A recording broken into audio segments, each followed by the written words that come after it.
Totally BTC ভিতৰত যিমান আদিবাসী আছে একচেটিয়া হৈ যাব। আমি বিজেপিক জিতাই দিম 100%। पार्लियामेन्ट इलेक्शनाव बिजेपिखौ 100% सापर्ट होगोन। गिबियावनो गासैबो रायजो राजाफोरनिसिम आंनि अननाय आरो सिबिनायखौ फिन खेबसेबाव बावहरबाय। बेजों लोगोसेयैनो दिनैनि मोनसे गोदान भिडिअ नोंथांमोन बयखौबो बरायनानै लाबाय। बिटिआरनि गिदिर गिदिर दैदेनगिरिफोर बुंनाय बायदि थारैनो बिटिआराव गोजोना फैमारबायब्ला मानोथो फिन खेबसेबाव क'क्राझार बायदि सहरावनो आखायाव प्लेकार्ड लानानै आखायाव बेनार लानानै गारामा हब्रा हब्रा मानो रजत मण्डल होननानै मानो होख्रावनांगौ गोनां जाखो रायजो राजाफोर? जोबोद साननो गोनां बाथ्रा जाबाय। बे रजत मण्डलालाय सोर जाखो? दानिया भिडिअखौ एसे नायनानै ला दिनै। गुंडागिरी न चलिब मण्डলৰ गुंडागिरी न चलिब रजत मण्डल मुर्दाबाद रजत मण्डल मुर्दाबाद रजत मण्डल हाय रजत मण्डल हाय खाली दुजन एरेस्ट কৰি পেলাই বেলেগ যোনে আছে দুষ্কৃতিকাৰীবিলাকক এৰেষ্ট কৰা নাই এতিয়ালৈকে। আজি 48 আৱাৰ্ছৰ মানে ক্ৰছ হৈ গ'ল 48 আৱাৰ্ছ। এতিয়ালৈকে খালি দুজন এৰেষ্ট কৰিছে, মেইন মানুহবিলাকক এৰেষ্ট কৰা নাই। এইটো আমি ভাবোঁ যে this is the failure of the police administration of Kokrajhar district. भिडिअखौ नायनानै निस्सय रायजो राजाफ्रा हमनो हाबाय जे बे हान्जा सुरनाया मानि थाखायमोन। बे हान्जा सुरनाया जाहैबाय दाखालि बे 3 तारिख खालि क'क्राझारनि खाथियाव मागुरमारियाव सानै मानसिखौ, सासे बर' आरो सासे मुस्लिम, मुंखौ आं बुंला बयबो मिथिखाबाय, बिसोरखौ माखासे गुन्दाफ्रा मोसौ सिखाव होननानै बुग्लिदों। दा बे बुग्लिनायाव गैयाब्लाबो 10 जनसो मानसिया लोगो जानानै बुदोंमोन।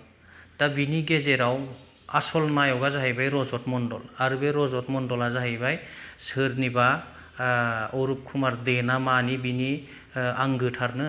बिनिखायनो रजत मण्डलखौ दासिमबो एरेस्ट खालामाखै, नाथाय गुबुन सानैल' दाबो एरेस्ट खालामनो हादों क'क्राझार पुलिसा। दा बिनि हेंथायैनो बे हान्जा सुरनायखौ, बे हस्रिख्रावनाय हाबाफारिखौ लानाय जादों। नाथाय साननो गोनां बाथ्राया बेसो, क'क्राझार बायदियाव हिसाब गैयै police officer, police, army, military, paramilitary गासिबो दं। दा गोसो जायोब्ला क'क्राझार पुलिसा सानसेनि बिथोरावनो बा 1-1.5 घन्टानि बिथोरावनो हयथ' बिथांमोनखौ हमनो हागौ। नाथाय मानो हमाखै? माखासे खारन थानो हागौ, जायखौ लानानै दिनैहाय बेबायदि हाबाफारिखौ गासैबो जनगोष्ठीनि, क'क्राझार ओनसोलाव जेसेबां जनगोष्ठी दं बे जनगोष्ठीनि गासैबो फरायसा आफादफ्रा ज' जानानै बे हाबाफारिखौ लादों आरो डिसिनाव मेम'रेन्डाम होदों, जाहाथे बै दायनिगिरिफोरखौ गोख्रैयै हमनानै साजाखौ होयो। दा साननो गोनां बाथ्राया बेसो जे जोंनि बिटिआरनि गासैबो दैदेनगिरिफ्रानो बुङो बिटिआर एकर्ड जाखांनायनि उनाव सान्थि जाबाय, गोजोना फैबाय। नाथाय दिनै मानो बेबायदि जाथाया फिन जाबावखो क'क्राझार बायदि जायगायाव? दा बिनि आन्दोआव निस्सय राजखान्थिनि आखाइ थानो हागौ। बिनिखायनो रजत मण्डल बायदि मानसिया दा गोजोनै सान्थियै दङ, जायखौनाखि पुलिसफ्रा एरेस्ट खालामनो सानबाबो हयथ' एरेस्ट खालामनो हायाखै। गुबुन मोनसे भिडिअआ नायदो रायजोफोर। बे मोनसे भिडिअआ आदिबासिफोरखौ लानानै जादों। बिजेपिआ आदिबासिफोरखौ राजनितिक बेन्दोंआव माबायदि बोननानै लादों, नैबे मोनसे फुटेजखौ नायबानो नोंथांमोना हमनो हागोन। बे फुटेजआ जाहैबाय आफा। बे आफानि दैदेनगिरि बिथांमोनहा बे बिबुंथिखौ होदों, भिडिअनि गेजेरजों नायदो। আমার কারণে বিজেপি সরকারে যেহেতু 75 বছর আমাক এটা পরিচয় মানে দিছে, সেই কারণে মই বিজেপি সরকার বহুত ধন্যবাদ দিছোঁ। আর লগতে বিজেপির কারণে আমি স্টার্ট কৰিছোঁ কাম কৰা স্টার্ট কৰিছোঁ, যেহেতু আমার কারণে ভাল কাম কৰিছে। সেই কারণে মই বিজেপি সরকারক আহ্বান কৰিছে, আমার কারণে যেখন একতত দফা আছে সেইখন দফাটো যাতে সোনকালে এটাকে যাতে ইমপ্লিমেণ্ট কৰে। যেহেতু বিজেপিৰ কাৰণে আমি এতিয়া ভিতৰে আমি কষ্ট কৰি আছোঁ। 2024-ৰ কাৰণে লাগি পৰি উঠি যাম আৰু 2024-ত আমি বিজেপিক জিতাম। বিটিচিত আমাক সময় নালাগে, বিটিচিৰ বাহিৰত অলপমান সময় লাগিব। বিটিচিৰ বাহিৰতো কাম আমাৰ ষ্টাৰ্ট হৈছে, চলি আছে, আৰু বিটিচিৰ ভিতৰতে কাম চলি আছে।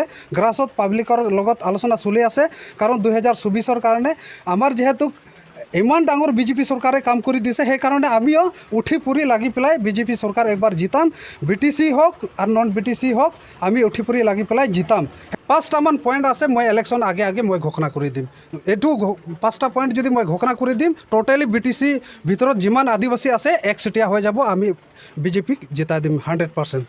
बे भिडिअखौ नायखांनायनि उनाव जों हमनो हायो जे बिटिआर ओनसोलाव राजनितिका बबे लाइनजों थांगासिनो दङ आरो मा जानो थांगासिनो दं निस्सय रायजो राजाफ्राबो हमनो हाखाबाय आं बुजिबाय हमनो हाबाय जे फैगौ इलेक्सनाव MP इलेक्सनानो जा BTC इलेक्सनानो जा बे एसेम्बलि इलेक्सनानो जा मथा मथि BJPआ जिबायदि प्लानिं खालामगासिनो दं नैबे बे आदिबासिफोरनि नैबे फुटेजखौ नायब्लाबो बयबो क्लियारखा दिनैनि भिडिअखौ गोबाव खालाम सानाखै दिनैनि भिडिअखौ एसेयावनो दोनथ'बाय जाय बिथांमोना भिडिअखौ जोबजासिम नायबाय रोजा रोजा साबायखर थाबाय थेंक इउ।